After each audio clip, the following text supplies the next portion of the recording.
Developing right now in Flint, where police and federal agents have swarmed a park where human remains have been found. But here's where the story gets interesting. With all the police and feds on the scene, they're saying virtually nothing about what this is all about. Rod Maloney is live in Flint tonight. Rod, you just got some new information, though. Yeah, we did. Kimberly, a lot more questions asked than answered here, and we're just seeing a new scene developing here because they have been looking for body parts in this park for 2 days now. They had cleared the scene. In fact, the FBI agents and everybody else had gone home. But now the neighbors say that they had a dog find what they believe could be more human remains in the park, and so the police now are returning. Yesterday morning, a man out walking his dog found human remains in Broome Park, which is also known as Lincoln Park, and he called 911 right away. But he had to go to a doctor's appointment. Flint police came out and tried to find the body, but they couldn't.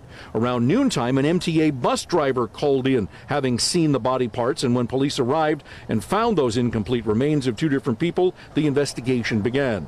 Deputy Flint Police Chief Devin Bernritter told us in a news conference, the nature of what was discovered is going to require a forensic analysis. This was the scene yesterday and yet again today. FBI, Michigan State Police, Genesee County Sheriff's deputies, and Flint police detectives fanning out over a wide expanse in the park and also across 12th Street at Southwest Academy, looking to see if other body parts were there. We cannot give you a reason specifically at this time that what was found was where it was when it was located.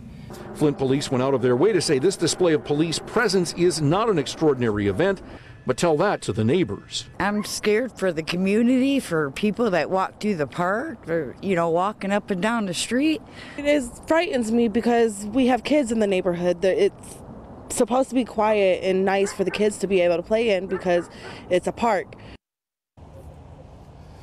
Now, this scene that's developing behind me here now just happened in the last half hour. We were down the street. The neighbors came and said they thought that a dog had found what they believed to be a hand in a plastic bag buried here in the park. They called 911.